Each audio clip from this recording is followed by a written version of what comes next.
everybody? It's your 5-star realtor, Joshua Ringham, partner with Page Property Team, broker by EXP. Listen here, another episode right here in the EXP Summit. Listen to Dream Builders Podcast, and we're having fun. We have our guest right here, Ron Saintval. How you doing, Ron? I am doing well, sir. How are you? Man, I'm living the dream. I'm living the dream, man. My God. So where are you from? I am from Miami, okay, but now I currently live in New York. New York. Yes. So how long you been a real estate agent? So I studied and passed the test. Okay.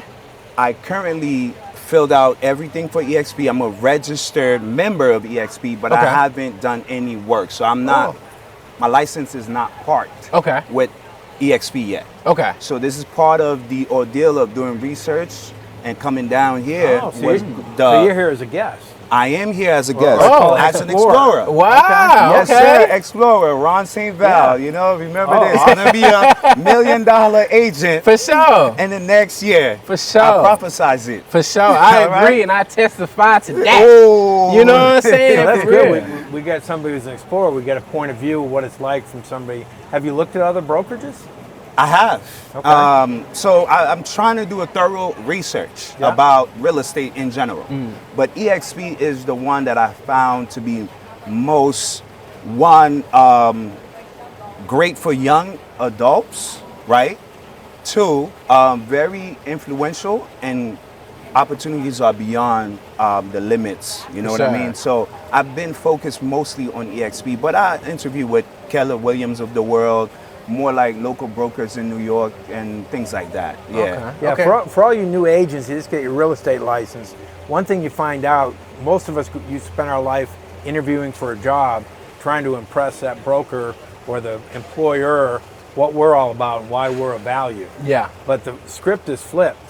Yes, sir. So when you're going, it's not about the broker, especially not at EXP. Yes, sir. But it's about what is that broker going to do for you? Yeah. So if we can give you any advice when you're interviewing brokers, reach out to that broker and ask them questions. What do I get out of this? What's in it for me? You're not trying to impress them. You don't have to sell a fancy resume. Yeah. Yes. You're just asking them questions. Yes. Just show you're willing to work hard. When Joshua and I first started talking, I tried to talk him out of being a real estate agent. Yeah. Because I want to see how committed he was. For sure. And I just got my license in January, but I didn't really get started with EXP till February. We're in May, and I got a closing on Monday. Yeah, so man, you just gotta shout work. out to you, man. Appreciate it, man. Listen, we got our licenses around the same time. For sure. But you ahead of the curve because you're already getting a closing. Yeah. And what I wanted to say to that is that I've been taking my time, and I'm sort of in limbo just because I'm more of a person that want to know a little bit about every other agencies. Okay. Which some of you who are listening, yet EXP is great, and take it from me.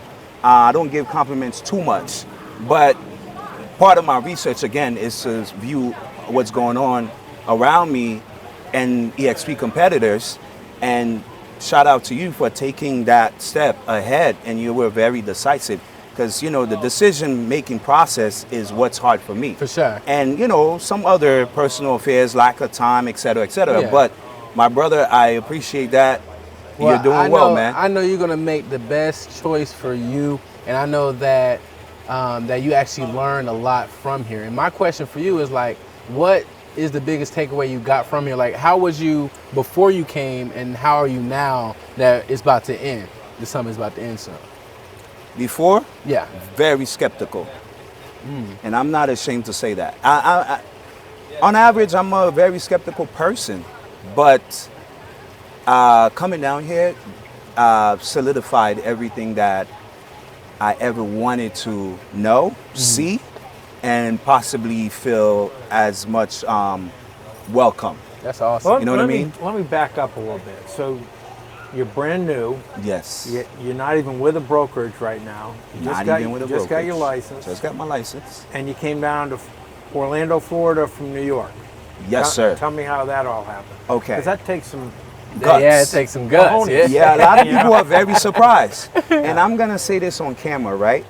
But before I get to what I want to say, let me answer your question first, just to kind of like make it fluid. One thing I learned about life, right, is you have to take risk. You have to go with the unknown.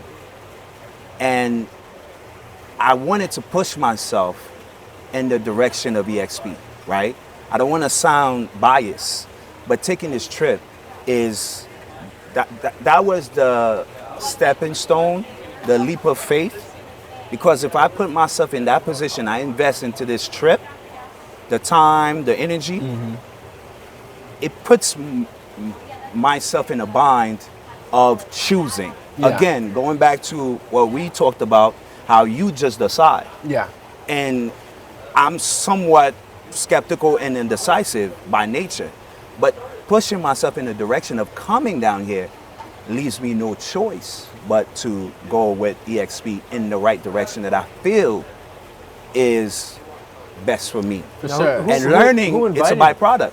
Who was your sponsor? Who invited So, you down here? interesting enough, my sponsor is Michael Seward, but that's, again, me reaching out to him because I was in the process of buying a house. And he was happy that I reached out to him. He just happened to be an agent that I met and who's with EXP, and learning more about the company because that's a realty company I've never seen before. So I went online and searched.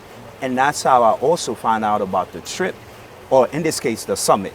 Yeah. And so I've been looking at it for 4 months, trying to make a way of how I'm going to invest into this trip, into my professional career, because I think if you want something as bad as I want it, investing into a trip would be the least. For sure. They you give know, you I that could do for reassurance. myself, yes. Yeah, they give you that reassurance. So that's Well, and where. it's good that you said you're skeptical, and it sounded like you were apologizing for that a little bit, but don't, because Right. you know this is your future you're talking about. Right.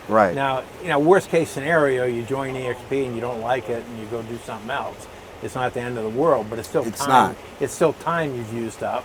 Right. But, I can just tell you from my experience with EXP, it's not a bag of beans. Okay. And if the more you get a chance to meet people that are here, committed to helping other people do their business, Right. the more you realize that this is not, it's not any magic fairy dust bag of beans or something you buy at a carnival. Yeah. Right. Sometimes it feels that way because you see all these people on the screen or the TV telling you about it. But as you go more and more people, they're very real, very motivated. And I think what really brings everybody together is a desire to help other people. Yeah. And at the same time, go ahead and make a good living for yourself. For sure, because I feel like in any other brokerage, you wouldn't have that collaboration with other agents. Because if you think about like a brokerage, not to be named or whatever, but they'll be in the office and they'll cover their computers. They don't want you to see their list and all that other stuff. But like with me and Bradford, we help each other out. Even though he's my sponsor or mentor. But he has put me in positions we went to to talk. we went to a we did. mastermind yesterday. We did, yeah. With a group of people that aren't really even related. There's nothing to be gained there, but the sharing that was going on. Yeah. And people just feeling free to share ideas and helping And each how other they out. process and how they do things in their business with. And that's, so I've been with other brokerages, and that doesn't exist. When you talk about, they'll tell you, set you up with these programs and point you in the right direction because your broker wants you to succeed, but they don't want you to surpass them. Yeah. And most brokers will be competing brokers, so that's a big question when you're talking to brokers. Make sure you're not having a broker who's in your market buying and selling homes, because then even as much as they say they want to help you, they're going to feed their family too. For sure. Got it. So it's definitely a different model. And that's Glenn Sanford is just came up with it out of his imagination, his thought process. Okay. It's amazing. Yes. That's awesome. That's awesome. Well, we're going to cut it short right here. I want to thank you for coming out, Thank Ron, you, my and just brother. thank you so much Pleasure. for everything you do. Yes. Again, And we'll get your info and definitely stay in touch and kind of see how things Yes, are going sir. for you. for sure. And Yes, again, sir. the Dream Builders Podcast mission is to help buyers, sellers, and agents connect the resources and knowledge to achieve their real estate goals. And this episode is sponsored by Page Properties team, TheDream E.N.T, Real Estate for a Reason, and make real estate fun again. Y'all be blessed, and I'll catch you on the next episode.